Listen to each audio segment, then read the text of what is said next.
In the field of medicine, the Quran says in Surah An-Nahl, chapter number 16, verse number 69, from the belly of the bee, we give you a drink of varying colors in which there is healing for humankind.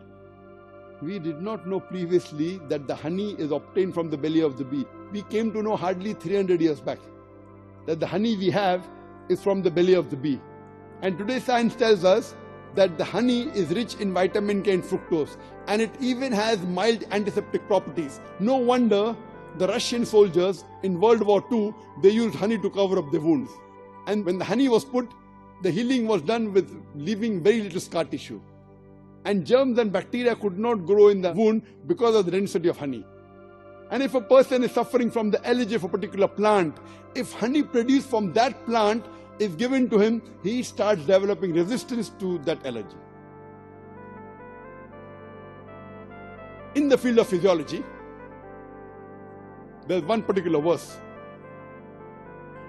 which talks about the blood circulation and the production of milk. It was 600 years after the Quran was revealed that Ibn Nafis first described the blood circulation. And 400 years after Ibn Nafis, William Harvey made it common to the world. 1000 years after the Quran was revealed and 400 years after Ibn Nafis spoke about the blood circulation, William Harvey made it famous to the Western world. In our textbook, we read about William Harvey, we don't read the name Ibn Nafis. Ibn Nafis was the first person who described the blood circulation. Just in a nutshell, the food that we eat, it enters the stomach. From the stomach, it goes in the intestine. From the intestine, the constituents of the food via the blood vessel of the intestine go into the bloodstream. And it reaches almost all the different organs of the body, many a time via the complex way of the liver. It also reaches the mammary glands, which is responsible for the production of milk. All this complex blood circulation and the production of milk is mentioned in a nutshell in the Quran, in Surah An-Nahl, chapter number 16, verse number 66, where it says that verily in the cattle is a lesson for you.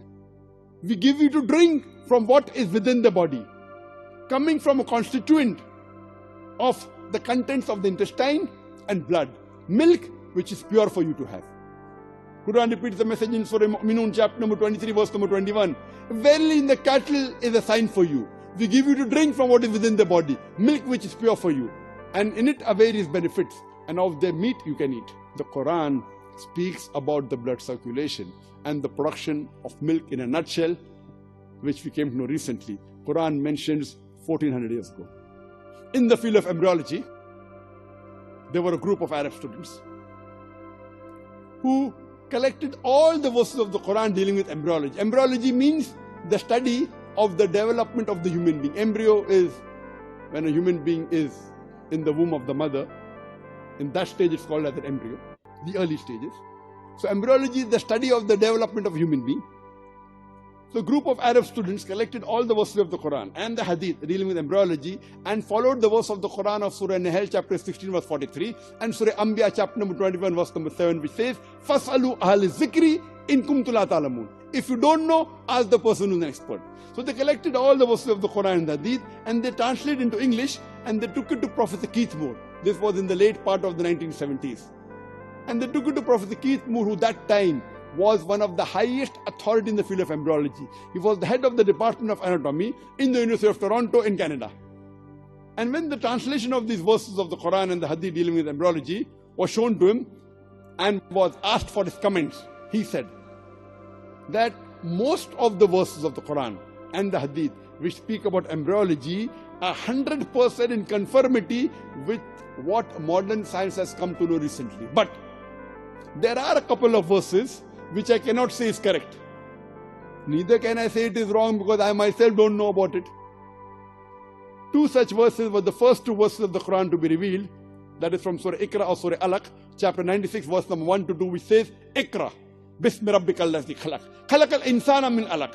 Read, recite, in the name of the Lord, who has created human beings from something which clings, a leech-like substance.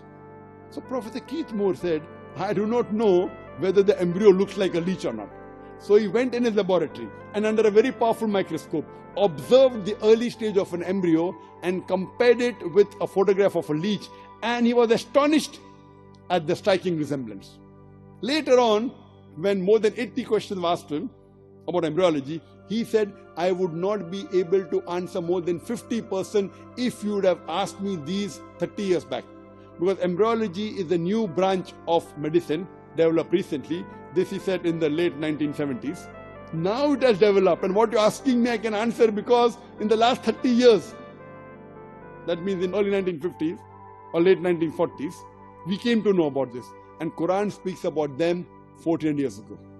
And Professor Keith Moore said, I have no objection in agreeing that this Quran is the word of Almighty God and Prophet Muhammad is the messenger of God. Quran says in Surah Tariq, chapter number 86, verse number 5 to 7, does not man think from what is created?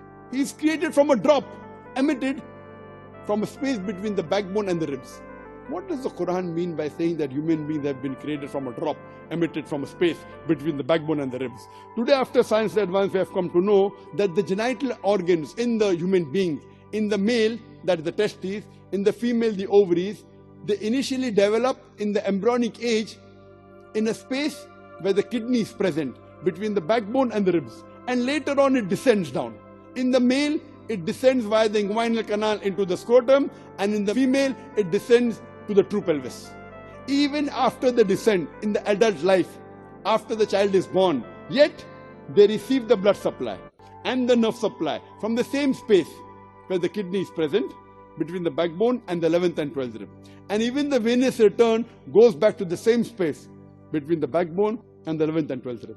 Quran says in Surah Mu'minun chapter number 23, verse number 13, and Surah Hajj chapter number 22, verse number 5, that we have created the human beings from a nutfa. A nutfa in Arabic means a minute quantity of liquid, very small. Today science tells us, out of the 300 million sperms emitted in a normal ejaculation in a male, only one sperm is sufficient for fertilizing the ovum, which the Quran refers to as nutfa. Quran says in Surah Sajda, chapter number 32, verse number 8, we have created the human beings from sulala. Sulala in Arabic means the best part of the whole. The one sperm out of the 300 million sperms which fertilize the ovum, the Quran refers to as sulala, the best part of the whole. The Quran says in Surah Insan, chapter number 79, verse number 2, we have created the human being from nutfatin amshaj, a minute quantity of mingled fluid. Besides the spermatic fluid, there is a requirement of seminal fluid and other fluids which is responsible for the birth of the child. The Quran says in Surah Az-Zumar, chapter number 39, verse number 6, that we have created the human beings in the womb of the mother in stages, one after the other, in 3 veils of darkness. When Professor Keith Moore was shown this verse of the Quran, he said that these 3 veils of darkness mentioned in the Quran refers to the anterior abdominal wall, it refers to the uterine wall and the amniochorionic membrane. Imagine what science came to know recently, Quran mentioned 1400 years ago. We have created the human beings in the womb of the mother in stages, one after the other, in 3 veils of darkness. In the field of genetics, today science tells us that the human beings have got 23 pairs of chromosomes. And the 23rd pair of chromosome is responsible for the sex of the child. If it's XX, it's a female. If it's XY, then it's a male. And today science tells us it is the male sperm which deciphers the sex of the child. If the X of the male takes part in fertilization, then a female is born. If the Y of the male sperm takes part in fertilization, then a male is born. So it is the male fluid, the sperm, which determines the sex of the child. And this is exactly what the Quran says 1400 years ago. It's mentioned in Surah Najm, chapter number 54, verse number 45-46. It says, we have created the human beings from a minute quantity of liquid gushing forth from a male, and then gave it sexes, male and female. The Arabic word is sumna, gushing forth from a male. The Quran says in Surah Qiyamah, chapter number 75, verse number 37-39, that we have created the human beings from a minute quantity of sperm. Nutfatan min man yumna, minute quantity of sperm, then made it into an alaka, then made the alaka into mudga, then gave it sex, male and female. The Quran says it is a minute quantity of sperm which is responsible for the sex of the child. The country where I come from, India, people, for reasons best known to them, they prefer having sons rather than daughters. So if a daughter-in-law gives birth to a daughter, many a time the mother-in-law will blame the daughter-in-law. Why did you give birth to a daughter? Why didn't you give birth to a son? Whether son or a daughter is in the hands of Allah subhanahu wa ta'ala, Almighty God.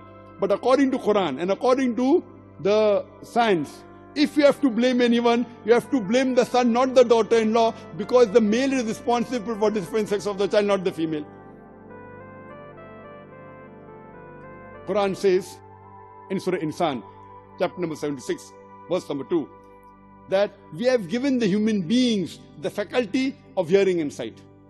Today science tells us the first sense to develop in the human being, it is the sense of hearing.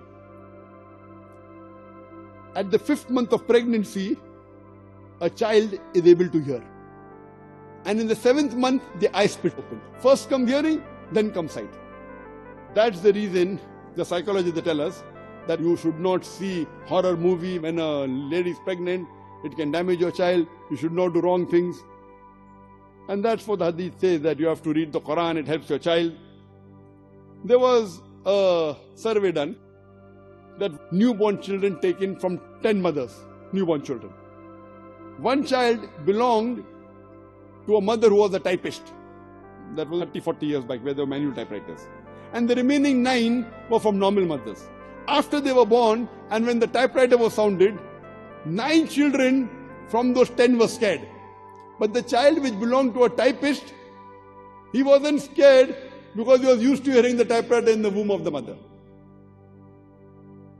The Quran says first comes the sense of hearing, then comes sight.